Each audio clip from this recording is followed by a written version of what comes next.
These people are in a public shelter. An enemy attack has just occurred. The first hours of shelter occupation are characterized by confusion, rumors, noise. Small groups gather. They discuss their situation, their new and strange location. This, however, is not the case with all shelter occupants. Some withdraw, freeze, become a member of no group. But there is one common value, one pervading thought: self-preservation, self-protection, self. Social values must return before individuals will function as a group.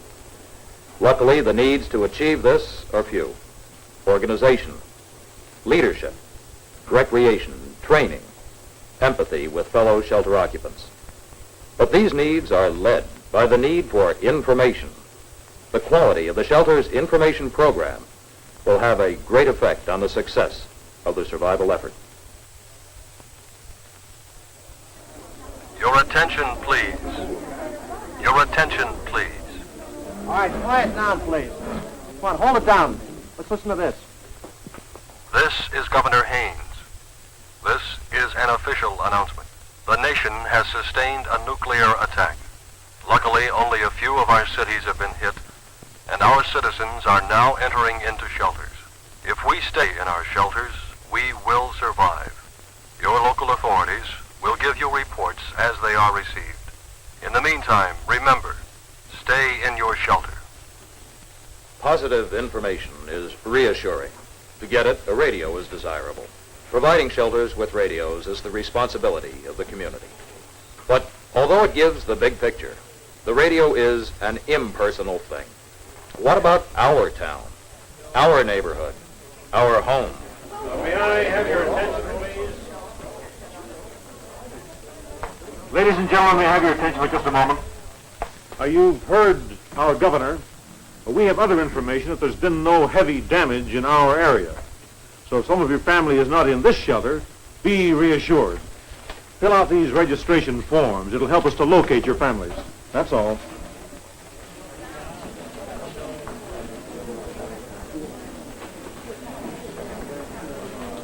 Evidence of informed leadership helps to establish control of the shelter quickly and to hold it.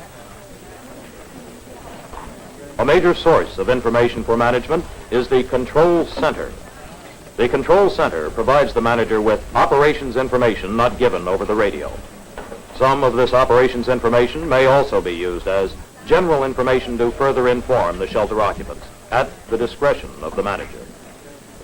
Because information is so important, the shelter's procedure for handling it should be organized in an information program and made a part of the shelter operations plan. It should contain instructions to help others conduct the information program even if the manager and his staff don't make it to their shelter.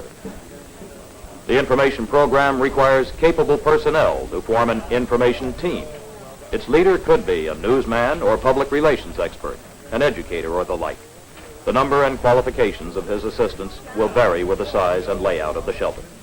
All should be chosen for their understanding of people. Once he feels safe in a well-managed shelter, a shelter occupant's concern for self quickly gives way to concern about his immediate family. The information team should be prepared to cope with this demanding need. Your attention, please. We're in contact with Control Center downtown. They report that all shelters in Fairview have been occupied according to plan. All children have gone safely into their school shelters. They urge that we stay in our shelter. Reassuring news about family can help draw distraught individuals out of themselves. Supplying information helps them start back to a normal condition of social awareness and responsibility.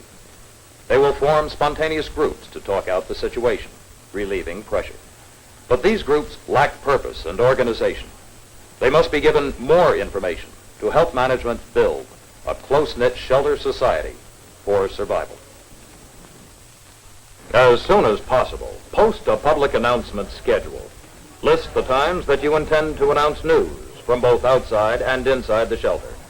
This is similar to regular newscasts. It will give shelter occupants regular high points to look forward to. Urgent announcements, of course, should be made immediately. Just as in normal times, issuing the news is a critical responsibility of trust. The timely release of news and the preparation of the occupants to accept bad news when necessary are the responsibility of the shelter manager and his staff. Your attention, please. Your attention, please. As we expected, fallout is moving over the city. Radiation levels have not been determined as yet. Another information problem concerns the issuance of bad news. The public has as much right to know the unpleasant as the cheerful.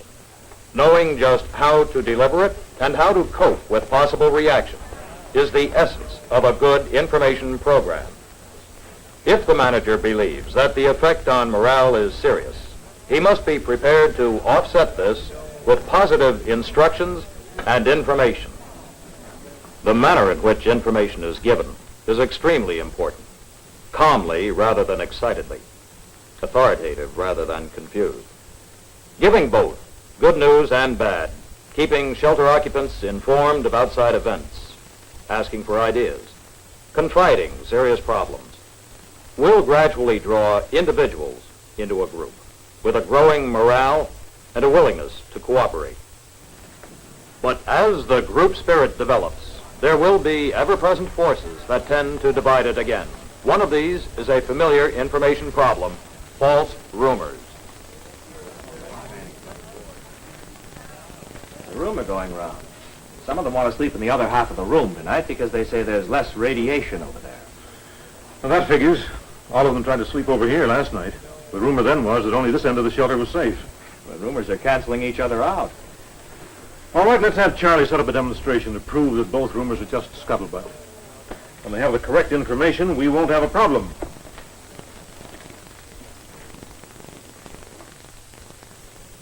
After some time, there will be opportunities to use the program and communications facilities to help improve morale. There may be time to transmit information that will have a personal meaning to shelter occupants, perhaps to confirm the good health of family members who are in other shelters. Important morale-boosting information of this sort should be compiled and transmitted during the slack hours to avoid confusing or delaying important official operations and general messages. Another information technique that helps increase the group spirit is to share personal news with the whole shelter. There will be many opportunities. Well, that about wraps it up for now. If there's anyone who has anything that he'd like...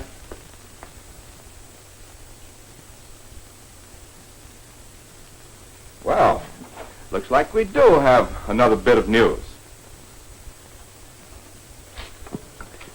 The Webbers have an anniversary today. Their 30th.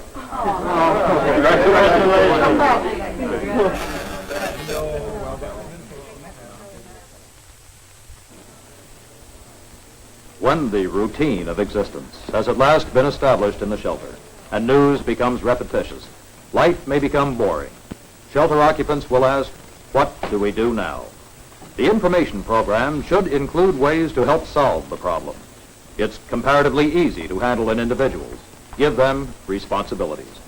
But for the group as a whole, the answer is organized instruction to further inform and orient the shelter occupants. The program should include talks on preserving health, discussion periods, safety instruction, special activities for adults and children, and other activities that underscore the need for tolerance, cooperation, and submergence of personal interest for the good of the group. If possible, personnel needed to direct these activities should be designated pre-attack from the community ranks of trained specialists. If more are required, they can be selected with the help of the registration forms from among the shelter occupants, school teachers, recreation and athletic directors, professional people, and church leaders. The total effect of their instruction should be to improve shelter life and to prepare survivors for the post-shelter world. This, indeed, will be an important part of the information program, preparing for the post-shelter world. On those who survive will fall a great responsibility. reestablishing a normal way of life. How well that is achieved will be influenced by the quality of instruction provided in public shelters. So, in brief, the Shelter Information Program informs, diverts, and orients shelter occupants during the long days of confinement. It produces what is vital to shelter functioning and management, an informed population. And it does something more.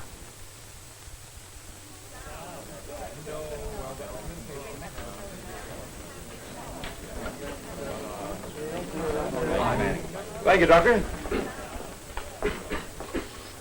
And now, finally, to the matter that we've all been thinking about. Just when can we all leave the shelter? It has been several days. Radiation fallout has decayed, but there still is some radiation present. So as you know, the staff does not believe that anyone should go out. But some of you do. Now again, you realize that we don't want to hold anyone in the shelter against his will.